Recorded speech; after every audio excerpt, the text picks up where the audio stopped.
TikTok,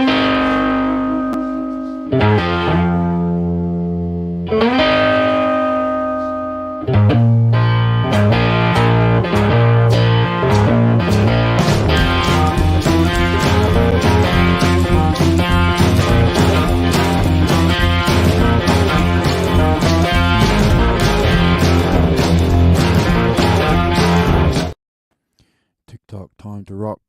Welcome to the channel, folks. I'm here by myself. This is part 2, the second part of a regular installment we're going to do here on the channel, Andrew's 5-minute book reviews. Thank you, everyone, for the nice words that you said about the first one that I did regarding Keith Richards' outstanding biography, Life. I'm going to do a couple of different things with this on the channel. The Rock Professor is going to upload some videos for us as well. He's going to do some quick reviews. We're going to get Brad to do that. And in fact, if you're watching this channel and you're a regular and you want to participate with your own 3-minute reviews of your favorite music biographies and books and want to send them to me so we can upload them, please do. Remember, they've got to be short so that we can upload them quickly. That's the plan. And be succinct, obviously, in the reviews. That's the plan too. Okay. I'm recording this on Sunday here in New Zealand. My hope is to do these live, but I'm going to be pretty busy at work for me to upload something at work next week. So I'm going to do this and set it so that you guys can hang out with us, hang out with the channel during the week. We had a couple of milestones on the channel. We probably have shared them with you already on the Sunday show, ranking the tracks with the James gang, but it's worth repeating here.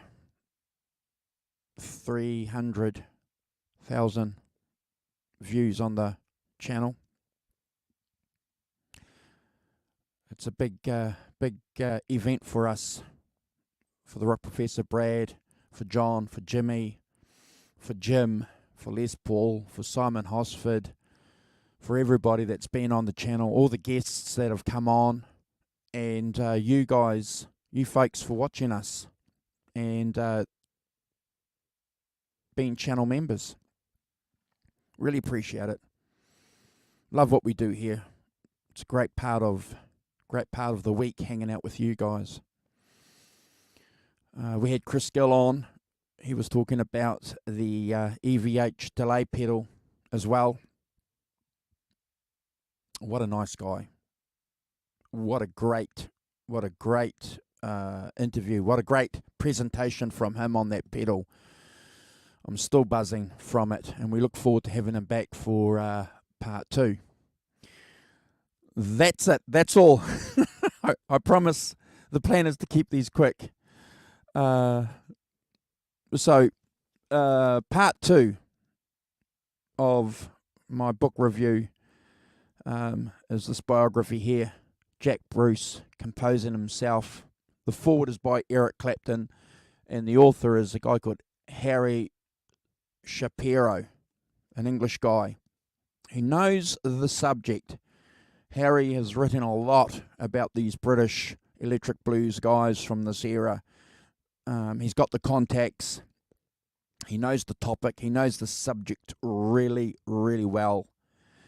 And that helps, folks. When you've got an author, a writer, approaching the subject with knowledge, depth, and passion, it shines through in the words and the stories that he's presenting you. Some biographies we've read, and I'm going to pinpoint them later on, that aren't too good, written by professional writers that probably don't know the subject too well. There's a glaring contradiction between an author who knows the subject and those that probably are just cashing in. Harry certainly knows the subject. And what I like about this biography is that it gives us this in-depth background to this British electric blues scene that we love here on the channel. He provides that, all the interlinking individuals that became legends in themselves, and also one thing that sometimes we might miss is the jazz scene in the UK at the time, and how that influenced a lot of these British guys in becoming blues musicians, famous for becoming blues musicians. It talks about Jack's early life, which is really, really interesting. His training, his musical training. But obviously, folks, I bought it because I wanted to find out what he had to say about the Cream era. And that's fascinating too. You have to read, obviously, Eric Clapton, Ginger Baker, and Jack Bruce's accounts of that era before you read anybody else's, and or, you know, a good author that's researched it and interviewed Jack Bruce, and he's presenting that history that's so important. Go and check it out. It also goes into depth, and I'm going to stick my hand up and say that I didn't know a lot about Jack Bruce after he left Cream. You know, the time that he spent, just off the top of my head, with Mick Taylor, talks about that. But one other interesting point, my last point that I think this book is really, really useful for, is that it talks about Jack Bruce's gear. The basses, the amps that he's used. It's fascinating. Fascinating account of the gear. And I like that. I like that an author is telling the story about a musician,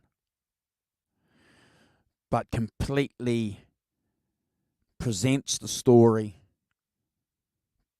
by discussing the instrument that helped make the musician famous. You know, in Jack Bruce's case, it's the bass guitar. So the information in here is invaluable.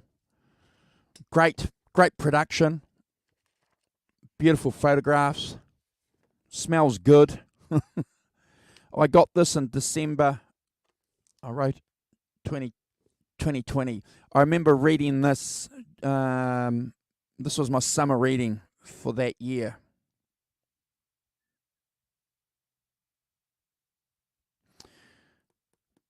Yeah, I remember reading it for that summer in about 4 weeks, and I've used it a few times on ranking the tracks, and yeah, we'll talk more about that as we progress with the series.